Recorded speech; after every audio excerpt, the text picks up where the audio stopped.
Hello judicial service aspirants, judicial dream की model answer class में आप सभी का स्वागत है।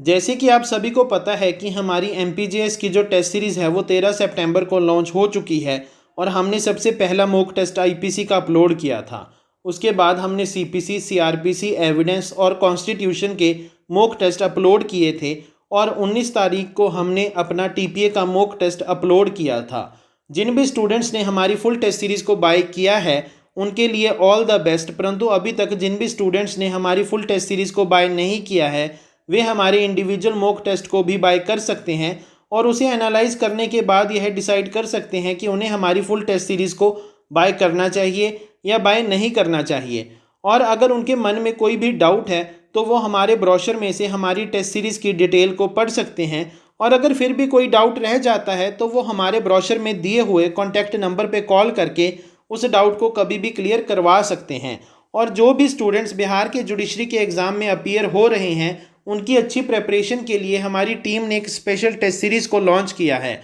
और जो भी स्टूडेंट्स हमारी उस टेस्ट सीरीज़ को बाय करने में इंटरेस्टेड हैं वो हमारे ब्रोशर में से हमारी टेस्ट सीरीज़ की सारी डिटेल को पढ़ सकते हैं और अगर उनके मन में कोई भी डाउट रह जाता है तो वो हमारे ब्रोशर में दिए हुए कॉन्टैक्ट नंबर पर कॉल करके उस डाउट को कभी भी क्लियर करवा सकते हैं। चलो अब हम अपने आज के मॉडल आंसर को डिस्कस करते हैं। जो आज का मॉडल आंसर है वो एक ऐसे टॉपिक पर है जिस पर कभी भी फुल फ्लेज क्वेश्चन नहीं पूछा जा सकता और एग्जामिनर किसी भी एग्ज़ाम में आपको सिर्फ और सिर्फ शॉर्ट नोट लिखने के लिए ही कह सकता है और एग्जामिनर आपसे डायरेक्टली पूछ सकता है कि write a short note on a Hasan talaq and Hasan तालाक। अगर किसी भी एग्ज़ाम में आपको ये क्वेश्चन पूछा जाता है तो आपने सबसे पहले अपने आंसर में बताना है कि मुस्लिम रिलीजन में जो मैरिज है वो एक सोशो रिलीजियस एक्टिविटी है। यह रिलीजियस एक्टिविटी इसलिए है because at the time of solemnization of marriage कुछ होली पैराज फ्रॉम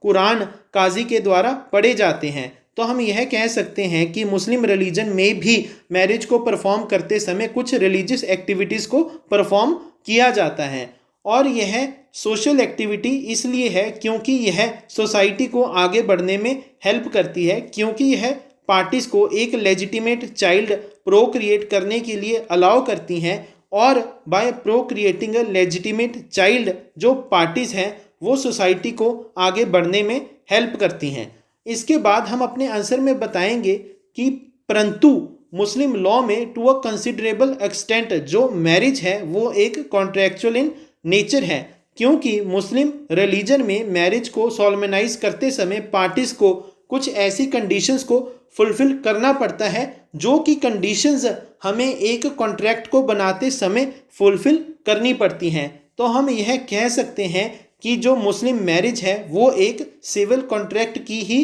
तरह सोलमेनाइज की जाती है। इसीलिए मुस्लिम रिलीजन में जो मैरिज है उसको डिसॉल्व भी किया जा सकता है। इसके बाद हम अपने आंसर में बताएंगे कि मुस्लिम रिलीजन दुनिया का पहला ऐसा रिलीजन था जिसने डाइवोर्स के कंसेप्ट को इंट्रोड्यूस किया था। मुस्लिम रिलीजन में हस्बैंड के पास कई वास्ट पावर्स हैं अपनी मैरिज को डिसॉल्व करने के लिए by giving a divorce to his wife और मुस्लिम लॉ कई तरह के मोड्स प्रोवाइड करता है, यानी कि फॉर्म्स ऑफ तलाक प्रोवाइड करता है जिनके थ्रू एक हस्बैंड अपनी वाइफ को डाइवोर्स दे सकता है। परंतु इन सभी मोड्स में से जो तलाक उल सुन्नत है वो सबसे प्रोमिनेंट मोड ऑफ डाइवोर्स है और आज के समय पर भी वो जो प्रॉफिट मोहम्मद के ट्रेडिशंस है उसके अकॉर्डिंग ही एक्सरसाइज किया जाता है। और मुस्लिम रिलीजन में इस तलाक उल सुन्नत को दो भागों में डिवाइड किया जा सकता है। द फर्स्ट वन इज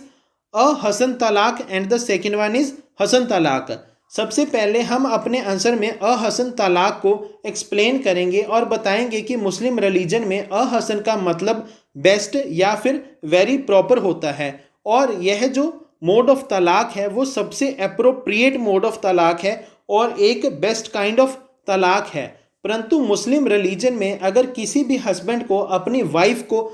तलाक देना है थ्रू दिस मोड तो उसे कुछ कंडीशंस को फुलफिल करना पड़ता है। जैसे कि अगर हस्बैंड इस मोड के द्वारा तलाक देना चाहता है तो उसे जो प्रोनाउंसमेंट ऑफ तलाक है वो एक सिंगल सेंटेंस में करनी पड़ती है और वो उस प्रोनाउंसमेंट को उस समय कर सकता है जब जो उसकी वाइफ है वो free from her menstrual courses हो, यानी कि वो सिर्फ और सिर्फ स्टेट ऑफ तुहर में ही इस डाइवोर्स को प्रोनाउंस कर सकता है। मुस्लिम रिलीजन में जो तुहर का मतलब है वो यह है कि जब जो वीमेन है वो free from her menstrual courses हो, यानी कि वो अपने मेंस्ट्रुएशन पीरियड से ना गुजर रही हो। और इसके बाद जो लास्ट कंडीशन यह है कि वो जो भी डाइवोर्स के बाद इद्दत पीरियड वाइफ ऑब्जर्व करती है उस समय में वो सेक्सुअल इंटरकोर्स अपनी वाइफ से ना करे। अगर वो इन कंडीशंस को फुलफिल करता है तो ही जो डाइवोर्स है वो इफेक्टेड माना जाता है through this mode under the Muslim religion.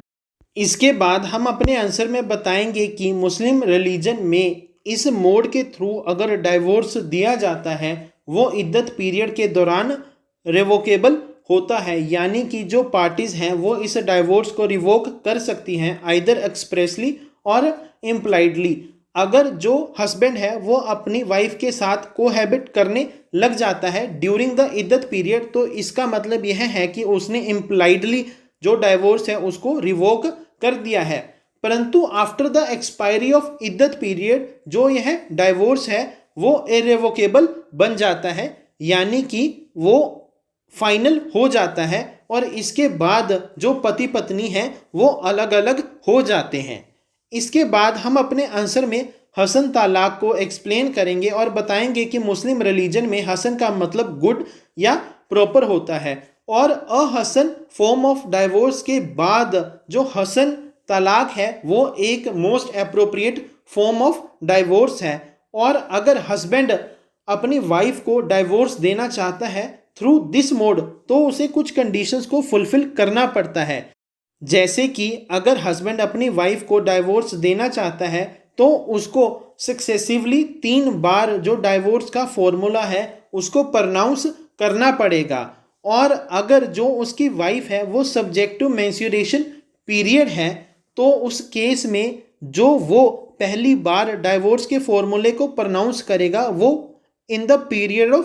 तुहर करेगा और जो दूसरा प्रोनाउंसमेंट है वो अगले तुहर पीरियड में करेगा और जो थर्ड प्रोनाउंसमेंट है वो अगली तुहर पीरियड में करेगा। इसका मतलब यह है कि हसन तलाक में जो प्रोनाउंसमेंट है वो स्टेट ऑफ प्योरिटी में ही की जा सकती है, परंतु उसके लिए हस्बैंड को वेट करनी पड़ती है जब तक वह पीरियड कंप्लीट होकर दूसरा पीरियड शुरू नहीं हो जाता। इसका मतलब यह है कि एक बार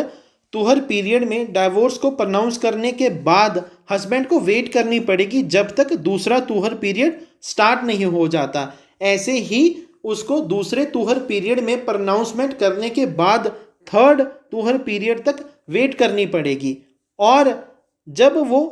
थर्ड तुहर पीरियड में अपने डाइवोर्स के फॉर्मूले को प्रोनाउंस कर देता है तो उस केस में जो डाइवोर्स है वो इरेवोकेबल हो जाता है और उसके बाद जो वाइफ है वो अपने इद्दत पीरियड को ऑब्जर्व करती है। परंतु अगर जो वाइफ है वो सब्जेक्ट टू मेंस्ट्रुएशन पीरियड नहीं है तो उस केस में उसको हर 30 डेज के इंटरवल के बाद यह प्रोनाउंसमेंट करनी पड़ती है। इसका मतलब यह है कि पहली बार प्रोनाउंसमेंट करने के बाद उसे 30 डेज के पीरियड की वेट करनी पड़ती है और वो दूसरी प्रोनाउंसमेंट आफ्टर 30 डेज ही कर सकता है और ऐसे ही after the interval of 30 days वो थर्ड प्रोनाउंसमेंट कर सकता है और इस पीरियड के दौरान वो अपनी वाइफ से सेक्सुअल इंटरकोर्स नहीं कर सकता। अगर वो इन कंडीशंस को फुलफिल करता है तो ही मुस्लिम रिलीजन में जो डाइवोर्स है वो इस मोड के थ्रू अफेक्टेड माना जाता है और आफ्टर द थर्ड प्रोनाउंसमेंट जो डाइवोर्स होता है वो इरेवोकेबल बन जाता है, यानी कि पार्टीज उसे रिवोक नहीं कर सकती। तो इस तरह अगर किसी भी एग्ज़ाम में आपको ये क्वेश्चन पूछा जाता है तो आपने अपने आंसर को कुछ ऐसे ही अटेम्प्ट करना है और अगर आप इस आंसर की पीडीएफ चाहते हैं या फिर हमारे आने वाले अगले आंसर्स की पीडीएफ चाहते हैं वो आपको संडे टू संडे प्रोवाइड करवा दी जाएंगी। और अगर आपको हमारी कंसेप्ट क्लासेस समझ में आ रही हैं